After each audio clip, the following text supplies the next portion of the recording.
अच्छा, अब हमारे पास जो टॉपिक है वो है tangent and normals of a circle.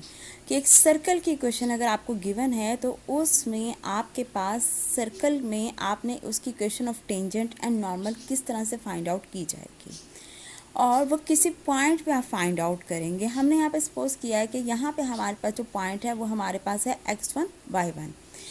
Circle की इक्वेशन की आपने इक्वेशन ऑफ टेंजेंट, सर्कल का आपने equation of tangent and normal find out करना है किसी पॉइंट x1 y1 पे। सबसे पहले आपके पास ये पॉइंट अराइज होता है कि आप ये बताइए कि what is the tangent and what is the normal of a circle.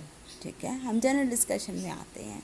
यहाँ पे हमारे पास टेंजेंट ऑफ अ सर्कल आपके पास जो है उससे आप कहते हैं यहाँ पे tangent of a tangent line to a circle is a line that touches the circle at exactly one point, never entering the circle interior। वो कहता है कि टेंजेंट लाइन आपके पास सर्कल में वो लाइन होगी जो कि सर्कल को टच करेगी एग्जैक्टली वन पॉइंट पे, लेकिन वो आपके पास उसकी इंटरनल जो है वो एंटर नहीं होगी। हमने कहा जी कि हमने सर्कल ले लिया है, ठीक है, सपोज करें दिस द सर्कल, हमने सर्कल लिया है। अब सर्कल के आपकी कोई से भी ज़रूरी नहीं है कि आपके पास यही लाइन है जो कि सर्कल के किसी भी इस लाइन को टच कर रही है, बाउंड्री लाइन को जो टच करेगी एट वन पॉइंट पे, तो वो आपके पास इक्वेशन ऑफ टेंजेंट लाइन कहलाएगी। ठीक है, सपोज करते हैं कि मैं यहाँ पे ये कह देती हूँ कि मेरे पास ये लाइन है सर्कल के, टेंजेंट ऑफ लाइन, ये सर्कल है और ये टेंजेंट लाइन है जो कि एक पॉइंट पे टच कर रही है, इसको आप टेंजेंट कह सकते हैं। और ज़रूरी नहीं है कि वही लाइन आपके पास वहाँ पे भी आएगी, आप इसको ये लाइन भी कह सकते हैं कि ये line it's also called the tangent line. ठीक है, ज़रूरी नहीं कि हम इसको ऊपर ही लेंगे। अब नॉर्मल की बात करता है, the normal to the curve at P is the line through P perpendicular to the curve at P. इसके सिंपल सी डेफिनेशन अगर आप समझना चाहें, टेंजेंट लाइन के ऊपर अगर आप एक परपेंडिकुलर ड्रॉ कर देंगे that is called the normal. अगर मैं इसके ऊपर परपेंडिकुलर ड्रॉ करती हूँ तो मेरे पास ये परपेंडिकुलर आ जाएगा। ठीक है, इसके ऊपर जब मैं परपेंडिकुलर ड्रॉ करूँगी तो वो ये परपेंडिकुलर आपके पास आ जाएगा। अगर मैं इस लाइन पे परपेंडिकुलर ड्रॉ करती हूँ तो ये आपके पास परपेंडिकुलर आ सकता है। ठीक है, बेसिकली जो आपने नॉर्मल की डेफिनेशन पढ़ी हुई है कि वो that is the perpendicular of the tangent line. ठीक है, परपेंडिकुलर होती क्या है आपके पास, परपेंडिकुलर एक बहुत सीधी लाइन होती है जिसका एंगल आपके पास 90 डिग्री का होता है। ठीक है, अब हम वापस अपने टॉपिक पे आइए, क्योंकि आपको टेंजेंट लाइन का भी पता चल गया, आपको यहाँ पे नॉर्मल लाइन का भी पता चल गया। अब हम इनकी मदद से आप सर्कल की equation of tangent find out करेंगे और सर्कल की equation of normal find out करेंगे।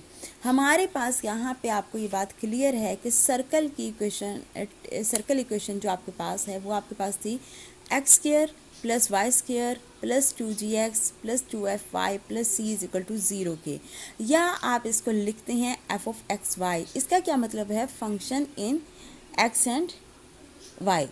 ठीक है, इसका मतलब आपके पास ये आ जाता है कि function in x and y, यानी कि इस इक्वेशन में आपके पास x और y दो वेरिएबल्स जो हैं वो इन्वॉल्व हैं।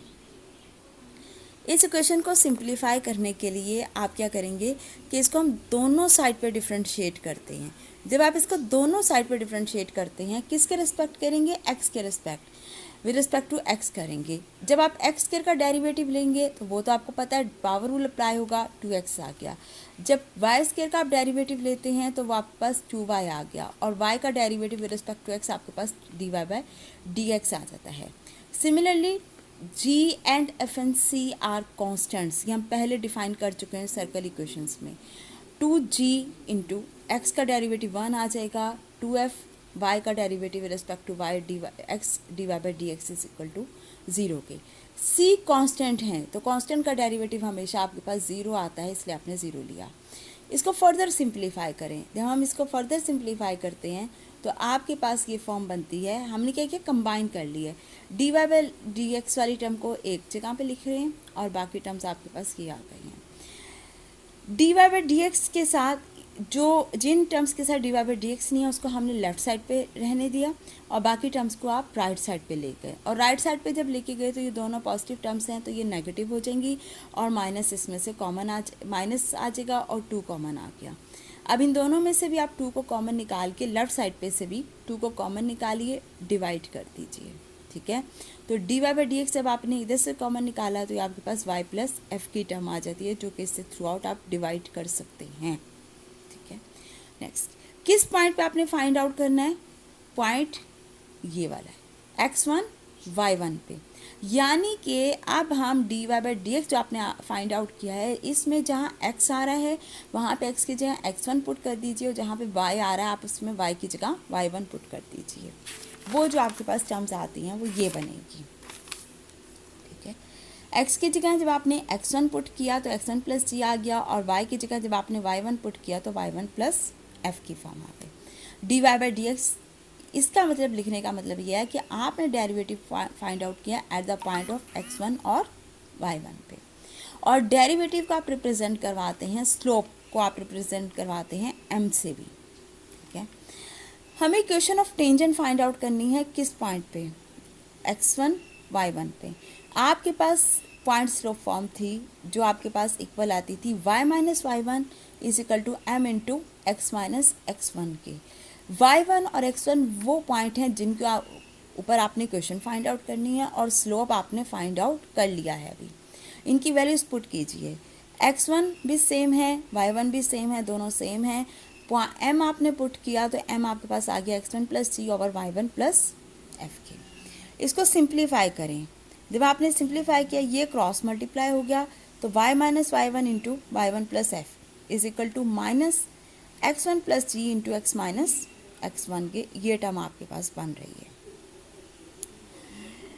हमने क्या किया है, इसको ओपन किया, दोनों को मल्टीप्लाई किया है। जब दोनों को मल्टीप्लाई करके आपने ओपन किया, मल्टीप्लिकेशन का रूल आपको आता ही है, वो आपके पास Y into Y one plus Y F plus Y one का square minus Y one F is equal to ये टर्म आपके पास आ जाती है।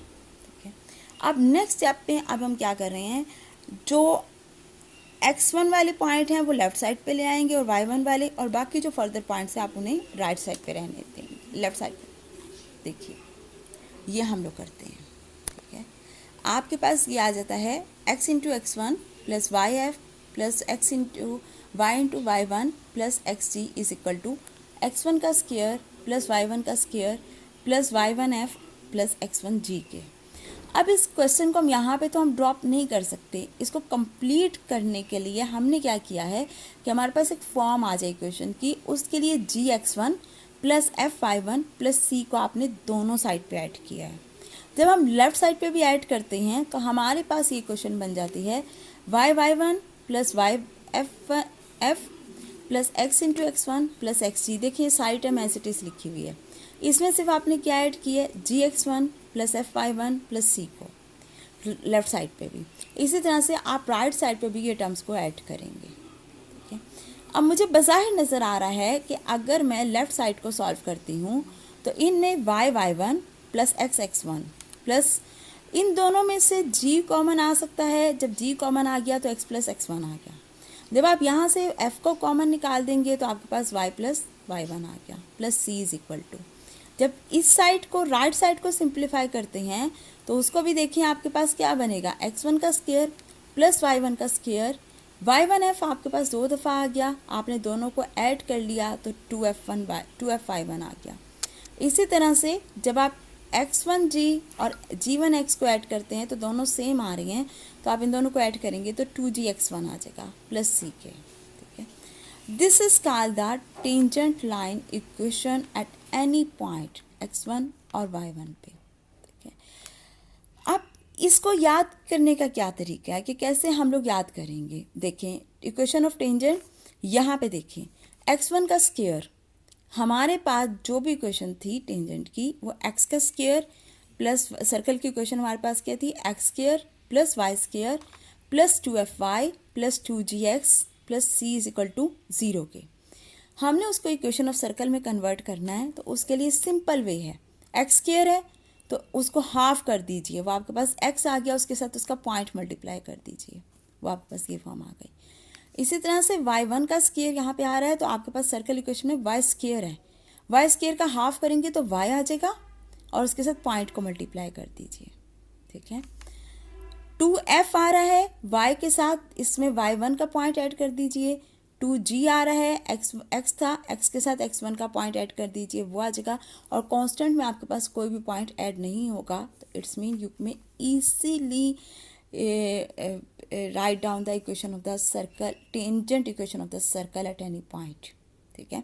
अगर कोई पॉइंट चेंज हो जाए तो आप उसमें पॉइंट जो है वो आप उसमें पुट कर सकते हैं। अगर फिर कोई कन्फ्यूजन है तो फिर हम देखते हैं। और नेक्स्ट आपके पास जो टॉपिक है इक्वेशन ऑफ सर्कल को ही हम फर्दर सिंप्लीफाई करेंगे।